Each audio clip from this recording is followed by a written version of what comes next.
Hello everyone, welcome to St. George's Anglican Church. We are coming close to the end of our journey through Advent as we read the Gospel of John, day by day, chapter by chapter. Today we read chapter 19. Then Pilate took Jesus and had him flogged. The soldiers twisted together a crown of thorns and put it on his head. They clothed him in a purple robe and went up to him again and again, saying, "Hail, King of the Jews!" And they slapped him in the face. Once more Pilate came out and said to the Jews gathered there, "Look, I am bringing him out to you to let you know that I find no basis for a charge against him." When Jesus came out, wearing the crown of thorns and the purple robe, Pilate said to them, "Here is the man." As soon as the chief priests and their officials saw him, they shouted, "Crucify, crucify!" But Pilate answered, "You take him and crucify him.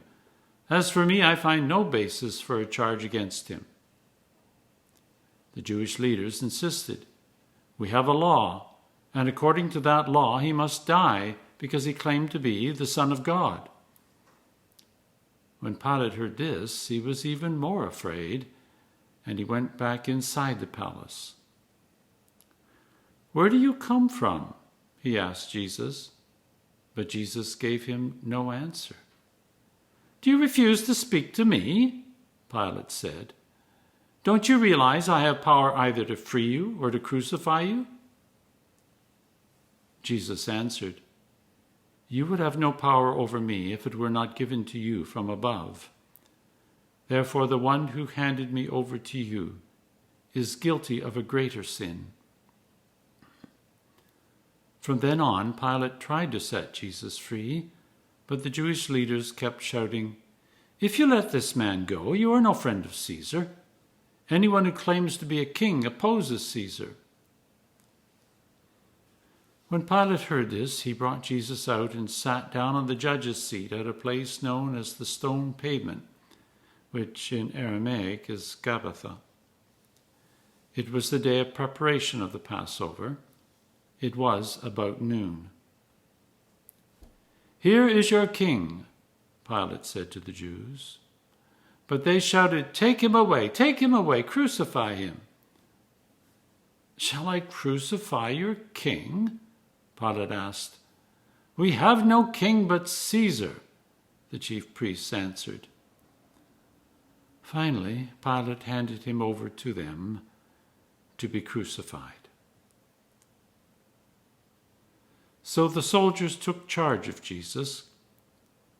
Carrying his own cross, he went out to the place of the skull, which in Aramaic is Golgotha. There they crucified him, and with him 2 others, one on each side and Jesus in the middle.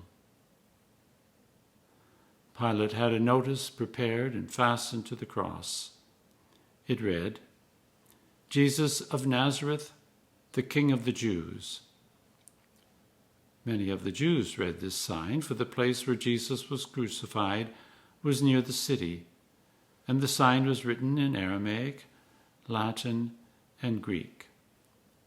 The chief priests of the Jews protested to Pilate, "Do not write the King of the Jews, but that this man claimed to be King of the Jews." Pilate answered, "What I have written, I have written." When the soldiers crucified Jesus, they took his clothes, dividing them into 4 shares, one for each of them, with the undergarment remaining. This garment was seamless, woven in one piece from top to bottom. "Let's not tear it," they said to one another. "Let's decide by lot who will get it." This happened that the scripture might be fulfilled that said, "They divided my clothes among them and cast lots for my garment." So this is what the soldiers did. Near the cross of Jesus stood his mother, his mother's sister, Mary, the wife of Clopas, and Mary Magdalene. When Jesus saw his mother there, and the disciple whom he loved standing nearby, he said to her, "Woman, here is your son." And to the disciple, "Here is your mother." From that time on, this disciple took her into his home. Later, knowing that everything had now been finished, and so that Scripture would be fulfilled, Jesus said, "I am thirsty." A jar of wine vinegar was there, so they soaked a sponge in it, put the sponge on a stalk of the hyssop plant, and lifted it to Jesus' lips. When he had received the drink, Jesus said, "It is finished." With that, he bowed his head and gave up his spirit. Now it was the day of preparation, and the next day was to be a special Sabbath. Because the Jewish leaders did not want the bodies left on the crosses during the Sabbath, they asked Pilate to have the legs broken and their bodies taken down. The soldiers therefore came and broke the legs of the first man who had been crucified with Jesus, and then those of the other. But when they came to Jesus and found that he was already dead, they did not break his legs. Instead, one of the soldiers pierced Jesus' side with a spear, bringing a sudden flow of blood and water. The man who saw it has given testimony, and his testimony is true. He knows that he tells the truth, and he testifies so that you also may believe. These things happened so that the Scripture would be fulfilled.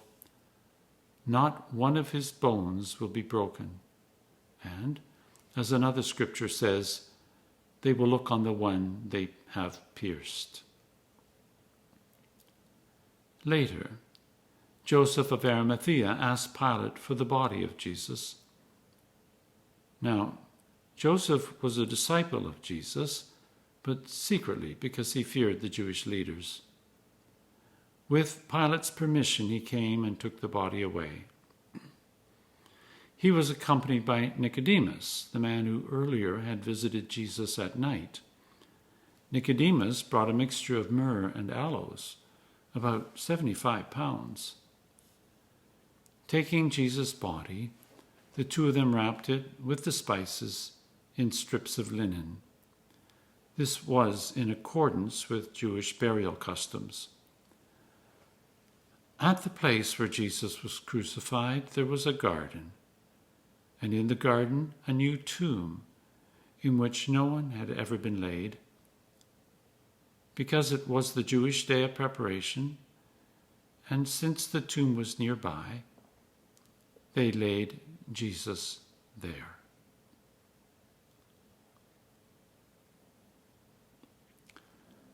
Please join us tomorrow. You will want to hear the continuation of this story. Tomorrow we will read chapter 20.